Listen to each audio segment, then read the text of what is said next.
দ্বিতীয় বিশ্বযুদ্ধ পরবর্তী সময়ের এক অত্যন্ত গুরুত্বপূর্ণ আর বেশ জটিল একটা অধ্যায় নিয়ে আজ আমরা আলোচনা করব। ঠান্ডা লড়াই বা স্নায়ুযুদ্ধ। আমাদের কাছে বেশ কিছু লেখার বিশ্লেষণ আছে, সেগুলোর গভীরে গিয়েই আমরা এর মূল নির্যাসটা বোঝার চেষ্টা করব। হ্যাঁ, ঠিক। প্রায় 4.5 দশক ধরে চলেছিল এই স্নায়ুযুদ্ধ। এর আসল চরিত্রটা বুঝতে গেলে দেখতে হবে কেন এটা শুরু হলো, কিভাবে দুটো প্রধান শক্তি মার্কিন যুক্তরাষ্ট্র আর সোভিয়েত ইউনিয়ন এমন এক তীব্র প্রতিদ্বন্দ্বিতায় জড়িয়ে পড়ল। আর এর প্রভাব তো ছিল বিশ্বজুড়ে। আপনার দেওয়া সূত্রগুলো থেকে এই কারণ আর প্রভাবগুলো বেশ ভালোভাবে বোঝা যায়। একদম। আচ্ছা, প্রথমেই একটু সহজ করে নেওয়া যাক। এই যে ঠান্ডা লড়াই, এটা তো ঠিক সরাসরি যুদ্ধ ছিল না, তাই না? না না, একদমই না। এটা ছিল আসলে কি যেন বলে, একটা যুদ্ধহীন যুদ্ধাবস্থা। দুই প্রতিপক্ষ, একদিকে ধরুন পুঁজিবাদী মার্কিন যুক্তরাষ্ট্র ও তার বন্ধুরা, আর অন্যদিকে সমাজতান্ত্রিক সোভিয়েত ইউনিয়ন আর তার সঙ্গীরা। এরা সরাসরি লড়াইয়ে না গিয়েও একে অপরের বিরুদ্ধে চলত। ছায়াযুদ্ধ, গুপ্তচর বৃত্তি, প্রচার যুদ্ধ, অস্ত্র প্রতিযোগিতা, আর অবশ্যই রাজনৈতিক ও অর্থনৈতিক চাপ।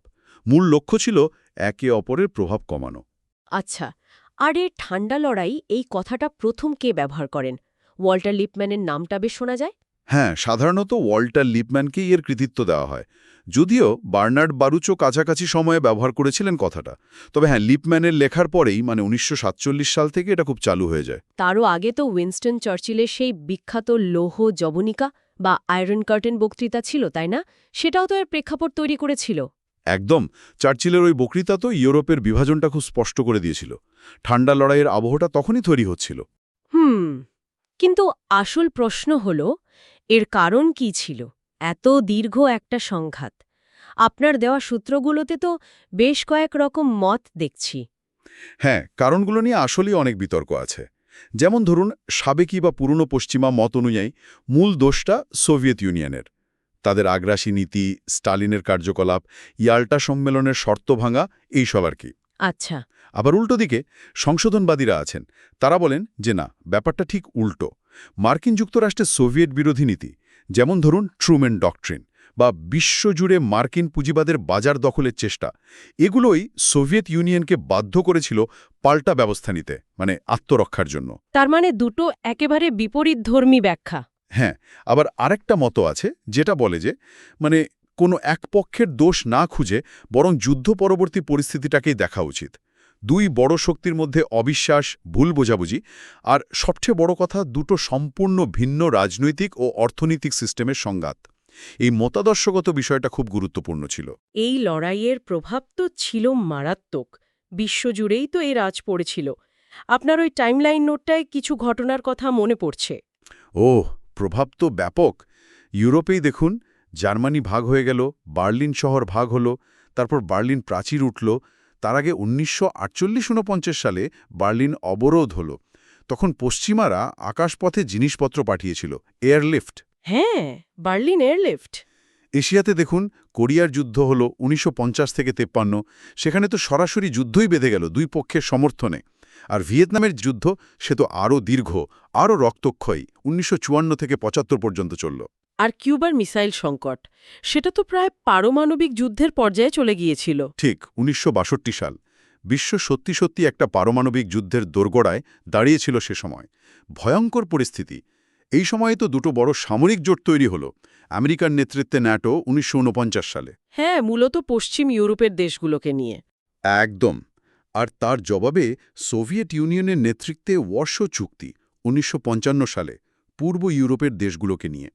এছাড়া অর্থনৈতিক দিকটাও ছিল, যেমন মার্শাল প্ল্যান, পশ্চিম ইউরোপকে মার্কিন সাহায্য দেওয়া হলো কমিউনিজম ঠেকানোর জন্য।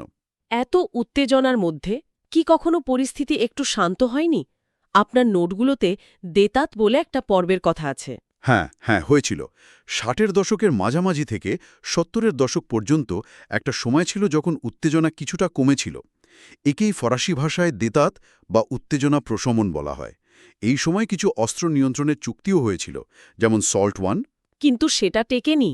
না, বেশি দিন টেকেনি। এর মধ্যে আবার চীন সোভিয়েত সম্পর্ক খারাপ হয়। সেটার ফায়দা নেয় আমেরিকা।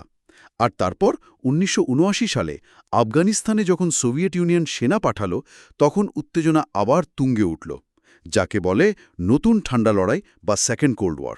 তাহলে এই প্রায় ৪৫ বছরের লড়াই শেষ হলো কিভাবে? গর্বাচেভের ভূমিকার কথা বলছিলেন? দেখুন, মিখাইল গর্বাচেভের ভূমিকা অবশ্যই খুব বড়। তার দুটো নীতি, পেরেস্ত্রইকা মানে অর্থনৈতিক সংস্কার, আর গ্লাসনোস্ত মানে খোলামেলা আলোচনা বা মত প্রকাশের স্বাধীনতা, এগুলোর প্রভাব ছিল অসম্ভব। এগুলো সোভিয়েত ইউনিয়নের ভেতরে যেমন পরিবর্তন আনছিল, তেমনি পূর্ব ইউরোপেও এর ঢেউ লেগেছিল। এর সাথে কি সোভিয়েত অর্থনীতির চাপটাও একটা কারণ ছিল? অবশ্যই। সোভিয়েত অর্থনীতি ক্রমশ দুর্বল হয়ে পড়ছিল। অস্ত্র প্রতিযোগিতার বিপুল খরচ সামলানো কঠিন হয়ে যাচ্ছিল। তার ওপর পূর্ব ইউরোপের দেশগুলোতে সাধারণ মানুষ রাস্তায় নেমেছিল সমাজতান্ত্রিক শাসনের বিরুদ্ধে। 1989 সালে বার্লিন প্রাচীরের পতন হল। একটা ঐতিহাসিক মুহূর্ত। একদম। আর শেষ পর্যন্ত 1991 সালে সোভিয়েত ইউনিয়ন নিজেই ভেঙে গেল। এভাবেই ঠান্ডা লড়াইয়ের আনুষ্ঠানিক সমাপ্তি ঘটল। ঠান্ডা লড়াই তো শেষ হলো, কিন্তু তারপর বিশ্ব ব্যবস্থাটা কেমন দাঁড়ালো?